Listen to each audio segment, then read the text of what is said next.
Hey, how's it going, everybody? My name is Ozzy. Once again, thank you for watching my YouTube videos. I know I haven't made a video in a while. I've just started a new job, and my girlfriend just gave birth to our second child. So, to say the least, I've been quite busy. So what I went ahead and did was, I took some time today to go ahead and make a video. And there's a couple of things I want to touch on. The first thing I want to touch on is what happened in Ferguson, Missouri, with the murder of Michael Brown. And I do say murdered. This 18-year-old man was murdered in cold blood in the street, and that's my opinion, of course. And what all the evidence came out.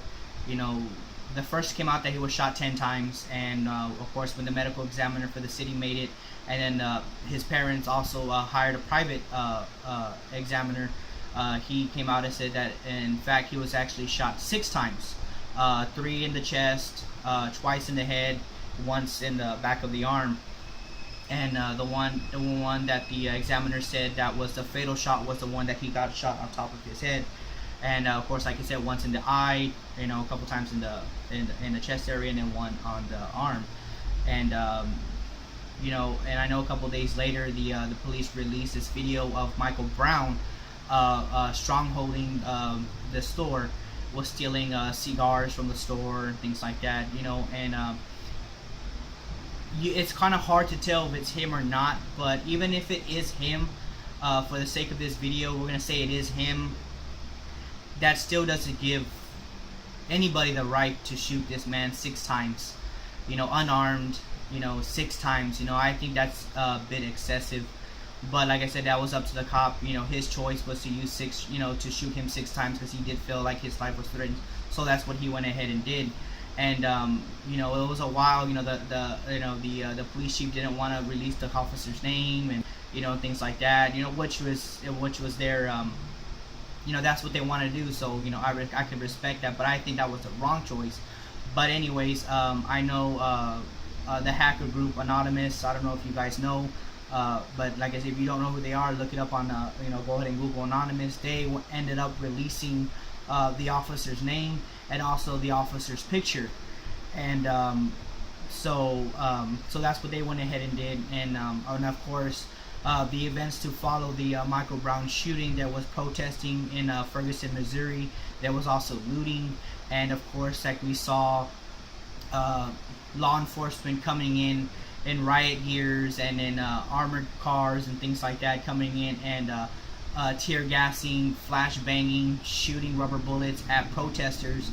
That followed the event, and when that happened, of course, I was on top of it. I was looking at it daily, and at night, when they had the curfew in effect from 12 to, I think it was 6 a.m., 6 p.m., 12 p.m. to 6 a.m. I was watching, CNN, MSNBC, a bunch of things, even watching YouTube videos of the curfew. It was surreal to see this, seeing these militarized law enforcement officers. They looked like a fucking war zone. That's what it looked like to me, and it upsets me because these law enforcement officers are becoming militarized. And there is no need for an armor proof, car, mine resistant cars, these quote unquote assault rifles, and just all these things that the police officers have. It looks like a war zone. It looks like they're in Iraq. It looks like they're in Afghanistan.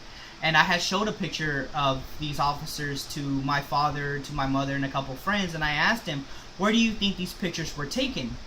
And they all said, oh, it has to have been in Afghanistan and Iraq. And to their amazement, it was in Ferguson, Missouri. And they had no idea. And they really thought it was in a war zone. And that's what a lot of the people had saw. A lot of Americans like myself saw. I mean, this was around the world. And and it looked like a freaking war zone, and these officers were shooting at innocent people who were protesting the First Amendment right, to freedom of speech and to freedom of protest. These cops were taking away that right, and I think, it's a bigger issue. It's sad that this man, Michael Brown, had to die, but a lot of positive things have came out of this event. And, like I said, for one thing, a lot of people were denied their First Amendment constitutional right to protest and to for the freedom of speech. These officers were tear gassing these people, shooting at them with rubber bullets, flashbanging these people, and it's all over YouTube. Go to YouTube, go to, I know there's RT America, there's a bunch of, just type in Ferguson, Missouri, all sorts of stuff. Media outlets getting shot with rubber bullets, getting tear gas and things like that. I mean, these were media outlets. These are the media, the right to the freedom of press, and they were denied that, and I think that's the more the most thing we need to take out of it, is that we were being denied as Americans the freedom of speech, the freedom of press, and the freedom to protest, and I get it that a lot of people were looting. Yes, that was the bad side about it, and I don't condone the looting, but there are people who see this as an opportunity and say, you know what, I want to go and get a free TV, I want to go and break into the, so you can't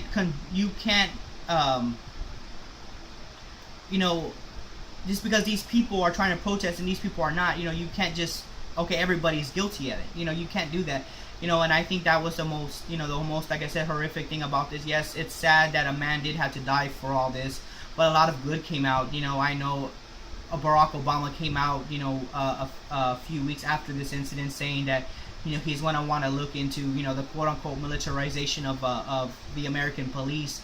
And I know there was news reports of some police officers in certain cities that were giving back to the federal government the guns and armored trucks and stuff like that. And I've kind of looked into it, and really all these police officers, the police chief, an example, I'm the police chief of a city. All I have to do is fill out a piece of form and say, I want 15 AR-15s, I want an armored armor-proof vehicle, I want this and I want that, and all I have to do is submit it to the government, and I get it. The only, they will deliver it to my city. The only thing is that it's free. The only thing that that the city has to pay is for the shipping and the maintaining of those items.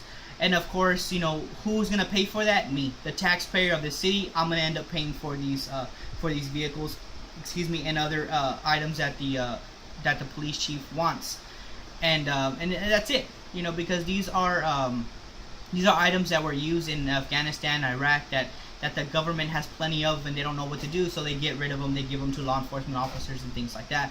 And I think that's the biggest problem right now, is that the militarization of the police. Go ahead, by all means, Google it. I'm going to put some links below about it. And that's what's really going on. That's what's the scary part about it, is that, the militarization of the police. And, and I know there was a couple of lawyers and attorneys outside of Missouri that went over there to see what was going on, to protest this, and they were denied their First Amendment right, like, of course, the freedom of speech, the freedom of press, the freedom of to protest, and they are filing lawsuits against the city of Missouri, not only the city of Missouri, but the government. And my opinion, I hope these attorneys, they win, not for the sake of the money, but to send a message to the government to say, we the people will not tolerate this anymore. And I feel like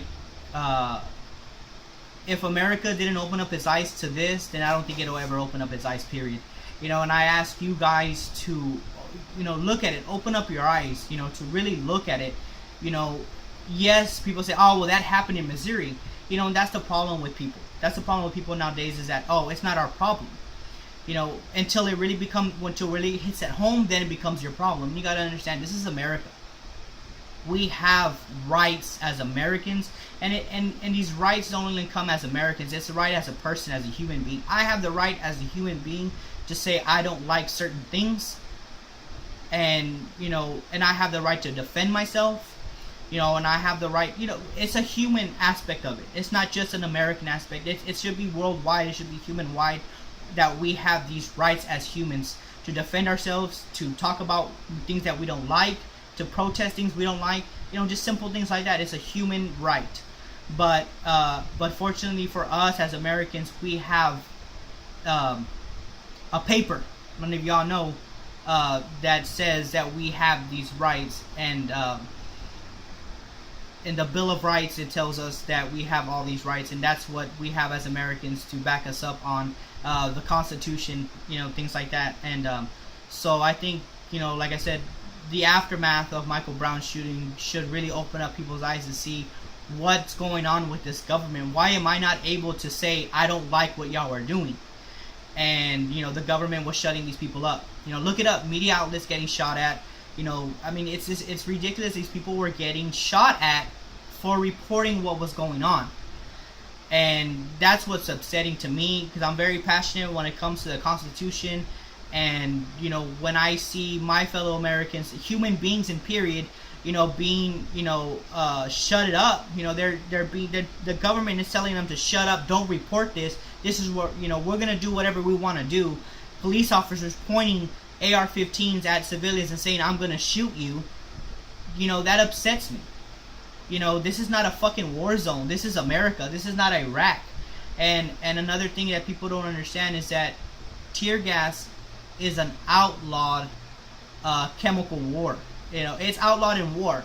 Like right now, I know there's a war with ISIS and and all that. I'm not gonna get into that, but if I was to be in Iraq or Afghanistan, I cannot legally tear gas ISIS or Al Qaeda, because it's against the rules of war.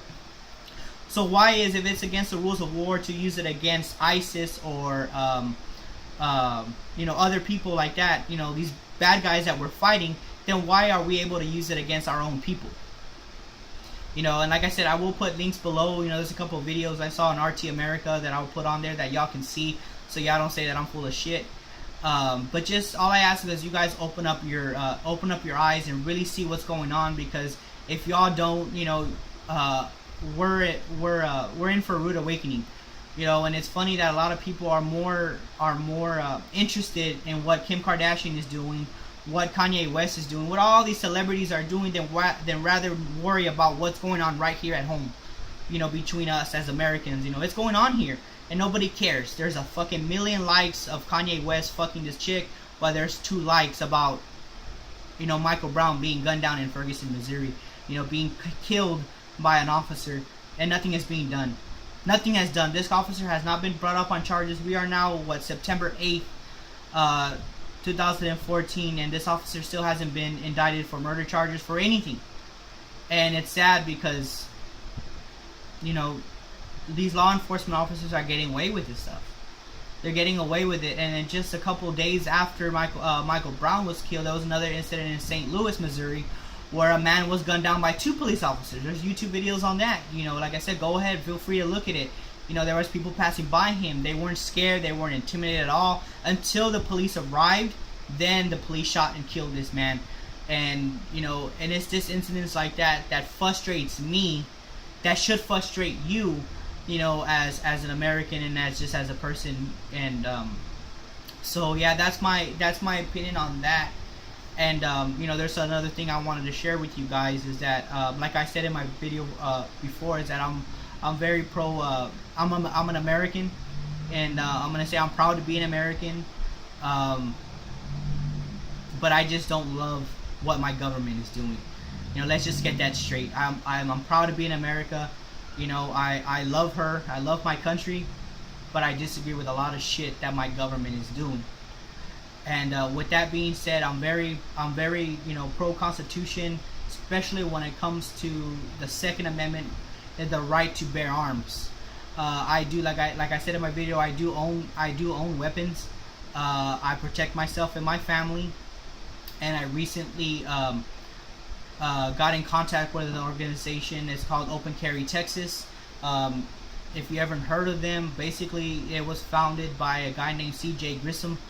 There's a video on him as well on YouTube of him exercising the Second Amendment right, because here in Texas we have the right to openly carry long rifles, shotguns. Of course, I own an AR-15. The assault rifle, ghost gun. Things that the media outlets they try to demonize this weapon. I do own an AR-15, and he was actually walking down a county road with his son, and he was stopped by a police officer, things like that. They confiscated his gun. Like I said, it's on YouTube. By all means, go ahead and look on it. But I got into a local chapter here in my town, and this past weekend, me and my brother, who just became a gun owner, me and him and my other little brother went out there and we rallied for open carry to inform the public that we do have the right to bear arms, and we do have the right to open carry our AR-15 shotguns, long rifles, etc. To protect ourselves and to protect them as well. And so that's what we did. And it was my first time ever open carrying in public. And I can say that I was nervous at first because I've never done that before. And and it's a very touchy subject when people see somebody with a gun, other than police officers. And so I was a little nervous at first, but I had my brothers there, and these people that were there, they have done it before. And so they're very knowledgeable when it comes to that, and and I'm not a pro at it, but I do know a lot of the laws when it comes to open carry, and so of course I was confident in that, but just nervous because I didn't know what the reaction we were gonna get, and we had a lot of positive reaction. We didn't have any negative reaction. I guess the only negative reaction I can say we had was just people were just looking at us. It was more curiosity than anything. They wanted to know what was going on, and of course, when they approached us, we went ahead and let them know. We gave them brochures on the open carry Texas, the rules, what we can and can't do as Americans. I know there's other laws when it comes to other states, but of course here in Texas, we do have the right to open carry shotguns, long rifles, and things like that. And I know they're trying to pass laws to where we can open carry handguns. But here in Texas, we can't do that yet, but we can conceal carry handguns. But of course, you have to have a CHL, conceal handgun license. But next year, they're trying to pass a law to where we can open carry our pistols. But the only thing with that I don't agree on is that you're still going to have that CHL license in order to open carry. What I'm pushing for, and what a lot of people are pushing for, are constitutional open carry. In other words, you don't need a license to open carry a pistol, or like in Texas, we have the open carry. You don't need to have a license to open carry a shotgun, an AR-15, things like that. So that's what really I want to push in all United States, and it sucks that, I can't go from Texas to Oklahoma, go to other states, and not be able to open carry, because crime doesn't just stop and say, okay, well, crime's here in Texas only. When you go to Oklahoma or to Mississippi, it's gonna stop. No, crime follows you everywhere. All Americans should have the right to bear arms, open carry, conceal carry. And if you don't like guns, then that's your right as well. You don't need to own a gun. If you say, if somebody breaks into my house, I'm gonna use my bat, then that's fine. That's what you want to do. But I choose to own an AR-15 because my AR-15 is a better home defense tool than a bat. And so like I said, that's my opinion on it, and that's what I wanted to touch on. And I know in the near future we're going to do some open carry walks, and I want to have some video of that, and I am going to post it on my YouTube video. Like I said, I apologize for not making any videos, but I have been busy. And so yeah, that's just what I wanted to touch on today. And like I said, comment below, follow me, on my Facebook. It's just Ozzy Limon, OZZYLIMON. Go ahead and send me a friend request, message me on here, and I'll try as hard as I can to message you guys back. And I'm gonna go ahead and put my Twitter on here as well. And like I said, I'm gonna put those videos on there. And like I said, comment below, like my video, and like I said, I'm gonna be uploading some other videos of me, doing our open carry walks here in Texas, and doing some other videos when things pop up. And so yeah, but I appreciate you watching my videos. Thanks for your patience, and have a good day. Thank you.